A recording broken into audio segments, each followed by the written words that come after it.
hospitales quedaron afectados. Mesa Central.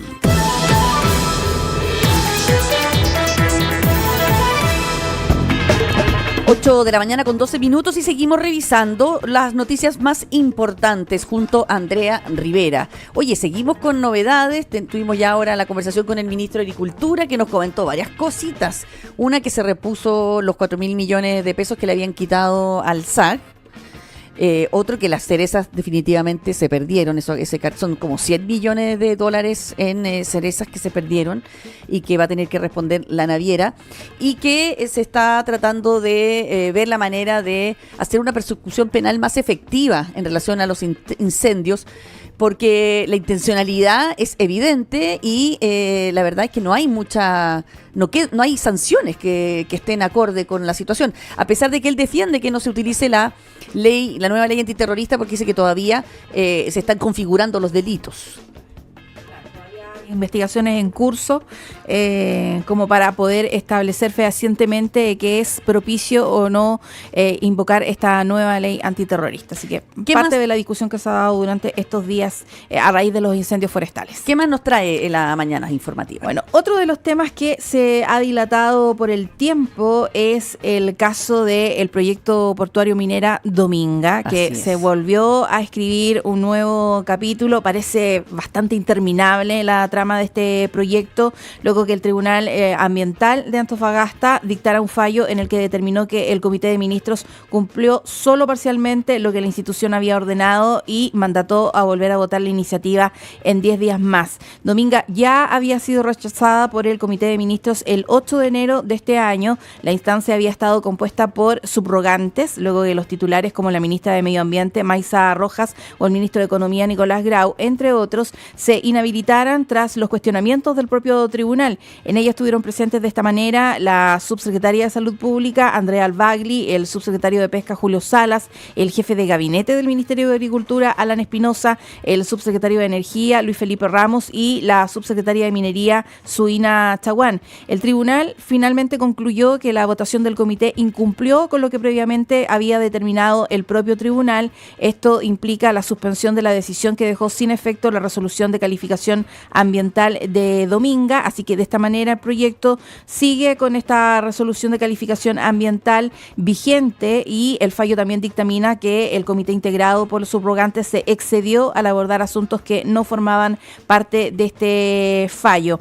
El ministro subrogante de Medio Ambiente, Maximiliano Proaño, ayer conversó aquí en Tele 13 Radio con Quique Mujica. ¿Ya? Comentaba respecto a esta resolución del primer tribunal de Antofagasta que como ministerio estaban analizando el contenido, pero desde ya, decía él, hay elementos que llaman la atención, como por ejemplo que obligue a pronunciarse a la Secretaría Técnica, que es el Servicio de Evaluación Ambiental, para alterar una decisión del Comité de Ministros. El Servicio de Evaluación Ambiental, decía él, presentará en los próximos días un recurso de apelación contra esta resolución, argumentando que el Comité de Ministros revisó su composición, sesionó y tomó una decisión apegada a la ley y a la sentencia del propio Tribunal Ambiental. Además, Proaño decía que usar las herramientas de defensa que el sistema jurídico contempla es un derecho y van a ejercer, por lo tanto, ese derecho. Uh-huh. ¿Ya? Bueno, es un capítulo que está súper abierto. Ayer Andes Iron no quiso hablar más, no quiso profundizar más allá del comunicado que enviaron.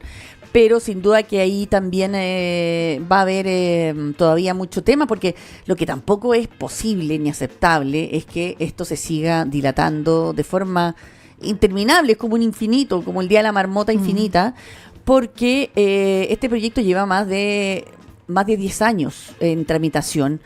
Y me parece que ya creo que es un ejemplo de cómo no se tienen que hacer las cosas. O sea, o se rechaza o se acepta un proyecto de frentón, ¿no? Y si no, y que esté clarísimo que no puede haber instancias, por un lado, judiciales que dicen una cosa y políticas que dicen otra. Claro. Bueno, ayer la empresa Andes Iron, a través de este comunicado, acusaba al gobierno de un actuar inédito y grave, emplazaba al Comité de Ministros a respetar la justicia ambiental y también manifestaban su esperanza en que en esta ocasión se cumpla con lo instruido por la justicia ambiental y finalmente se reconozca que la discusión técnica sobre el proyecto está concluida, ya que este cumple cabalmente con la normativa medioambiental. Recordaron además que la justicia ambiental ha emitido ya 4 fallos favorables en los cuales se ha establecido que Dominga cumple cabalmente con la normativa ambiental y que los distintos comités de ministros la han calificado de manera desfavorable y han actuado de manera ilegal. Además, insistieron en que, dado que la sentencia del primer tribunal ambiental restablece la resolución de calificación ambiental del proyecto, la empresa entonces va a proceder a retomar la tramitación de los permisos sectoriales necesarios para poder iniciar la construcción de este proyecto. Claro, lo que hace Dominga es decir, mire, nosotros nos damos por aprobado, así que vamos a empezar a pedir los otros permisos que se requieren, que son otros no sé cuántos años más, pero para comenzar la construcción de este proyecto. Ahora, han pasado tantos años que digo yo, todo lo que es los estudios ambientales, entiendo que se han ido actualizando, pero yo no sé ni siquiera si el entorno donde se va a instalar Dominga sigue siendo el mismo después de una década. Claro. Capaz que ya no sé qué pasa con los pingüinos Humboldt, o sea, no sé qué otro tipo de situaciones lo están afectando. Leía por ahí que también están siendo muy afectados por incluso todos estos viajes turísticos que hacen que se organizan localmente, pequeños emprendedores para visitar los propios pingüinos, que luego que también los están afectando de una manera importante. Entonces, no sé, pasa el tiempo y un proyecto que además divide a la propia comunidad, porque hay quienes son partidarios de que avance este proyecto por la generación de empleos en la zona y hay otros que también se oponen obviamente por la resistencia y la protección medioambiental. Yo te diría que la gente que vive ahí en La Higuera mayoritariamente está por Dominga, entre otras cosas porque por fin tendrían agua potable, cosa que no tienen, porque el proyecto incluye una desalinizadora de agua que les permitiría tener esta agua potable. Y, en fin, harto tema que cortar ahí, a ver si algún día termina la tramitación de este proyecto portuario minero. Claro.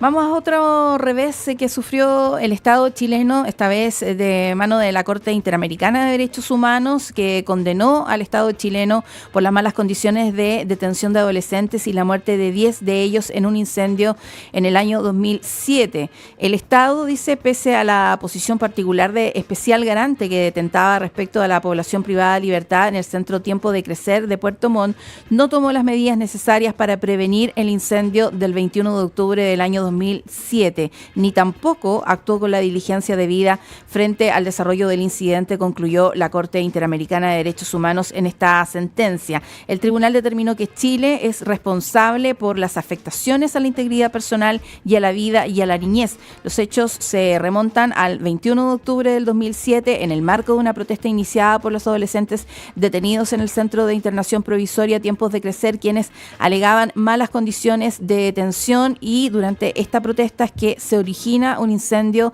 iniciado en un calefactor a gas y el fuego se propagó rápidamente debido a la presencia de objetos inflamables sin que existieran medidas mínimas para poder enfrentar situaciones de este tipo. La Corte Interamericana de Derechos Humanos también declaró la responsabilidad del Estado por violaciones de derechos humanos vinculadas a las condiciones de privación de libertad en las que permanecieron 271 jóvenes que en diversos periodos entre el 12 de junio del 2006 y el 24 de enero del 2009 estuvieron alojados en los centros de internación provisoria y régimen cerrado Ligüen, Antuhue, San Bernardo y Tiempo de Crecer, que estaban a cargo del Servicio Nacional de Menores. Y entre las violaciones señaladas por la Corte en estos centros de detención se citan el hacinamiento, la falta de infraestructura adecuada, malas condiciones higiénicas, la falta de segregación por edad y la situación procesal, el uso de celdas de castigo, aislamiento y problemas con los programas educativos.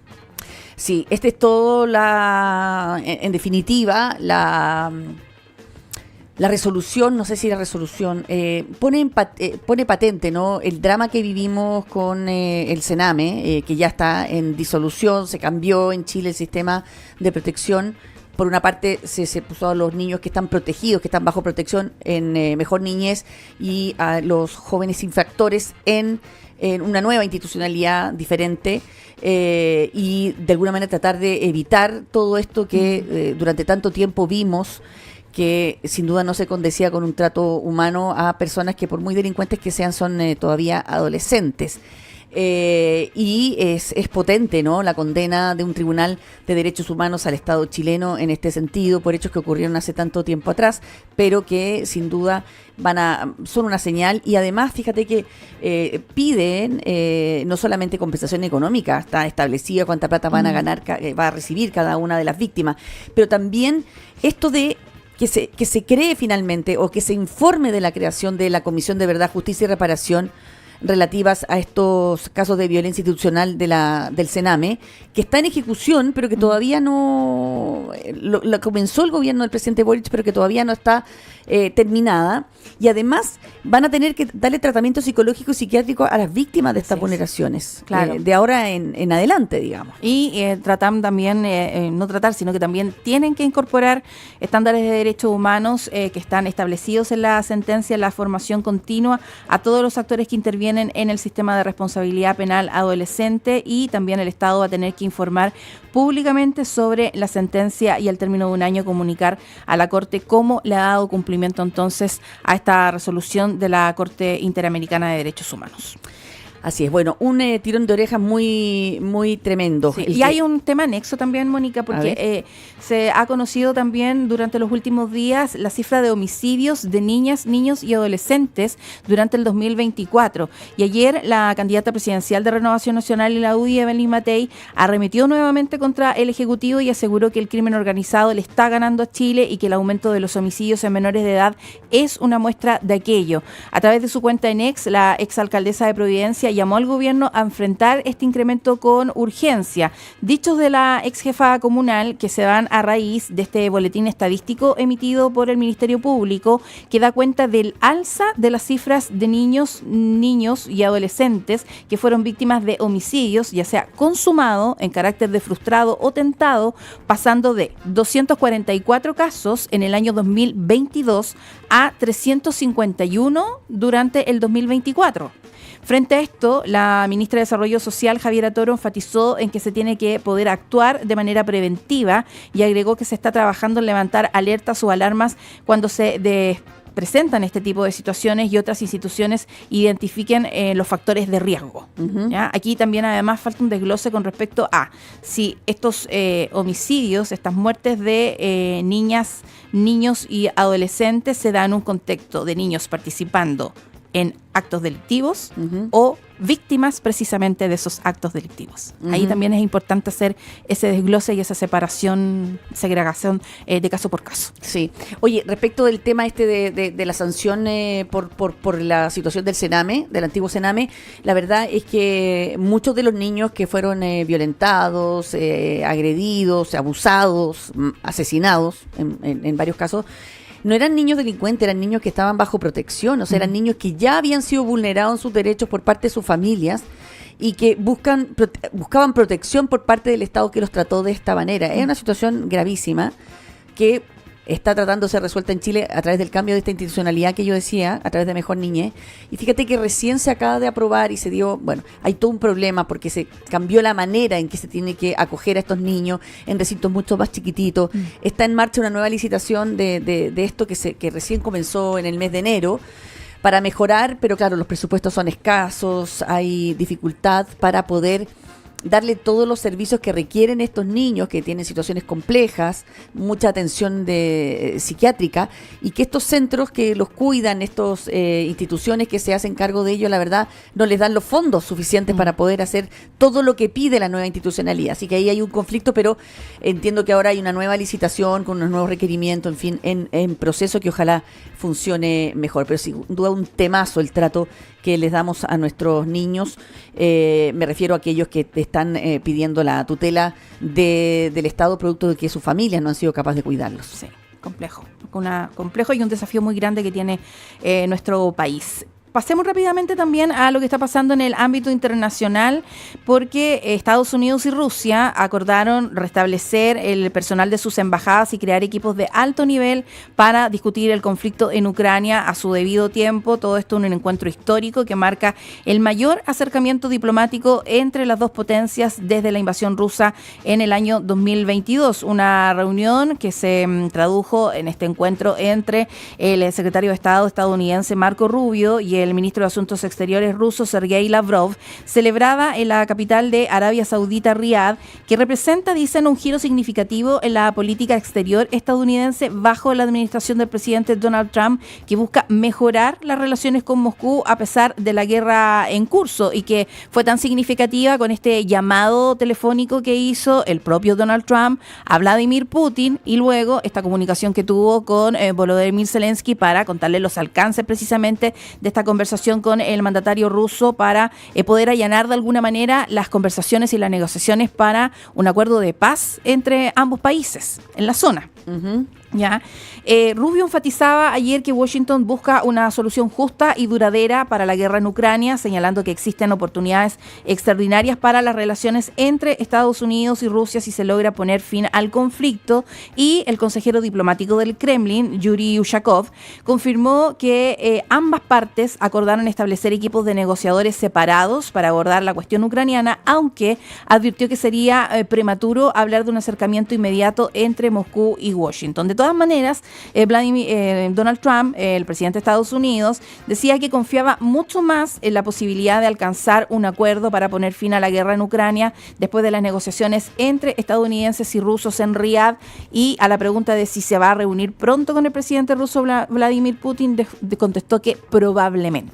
Bueno, es que esto hay que destacarlo porque es sin duda un giro en 180 grados de lo que era la política exterior norteamericana del gobierno de Joe Biden, los gobiernos anteriores, a lo que está haciendo Trump, porque la última vez que Estados Unidos intentó acercar a Rusia fue el año 2009, lo hizo el presidente Barack Obama y le fue súper mal, porque intentan limar asperezas, pero termina con que Rusia, el año 2014, ocupa Crimea. Ahora, es complicado porque Trump insiste en que la culpa de la guerra la tiene Ucrania, no Rusia, que fue el que invadió.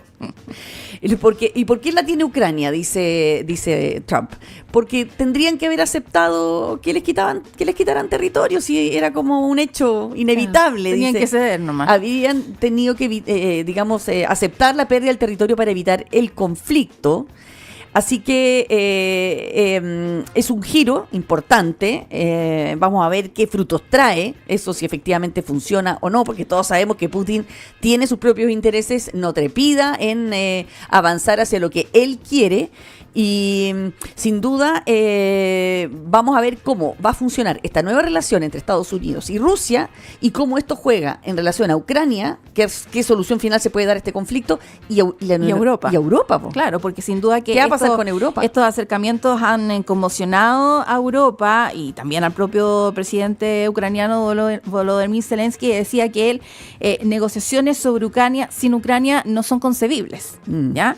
Y en este escenario es que Emmanuel Macron, el presidente francés, ha movido también algunas piezas intentando no ir un paso por detrás de Estados Unidos y Rusia, y convocó de nuevo a líderes europeos y no europeos en París este miércoles para abordar la situación en Ucrania y la seguridad de Europa, con el objetivo de poder coordinar estrategias frente a este conflicto. Una cumbre que se produce apenas 2 días después de la organizada por el Palacio del Eliseo, donde Macron recibió a los líderes de España, Reino Unido, Alemania, Italia, Países Bajos y Dinamarca, además de representantes de la Unión Europea. No se descarta tampoco de que puedan haber tropas europeas precisamente en Ucrania para poder vigilar este proceso de paz que se busca establecer por parte de Estados Unidos y Rusia. Pero en medio de todo esto, las fuerzas rusas nuevamente lanzaron un ataque masivo con drones en la ciudad de Odessa y sus alrededores, causando también heridas a personas, también a niños, además de provocar graves daños en infraestructuras civiles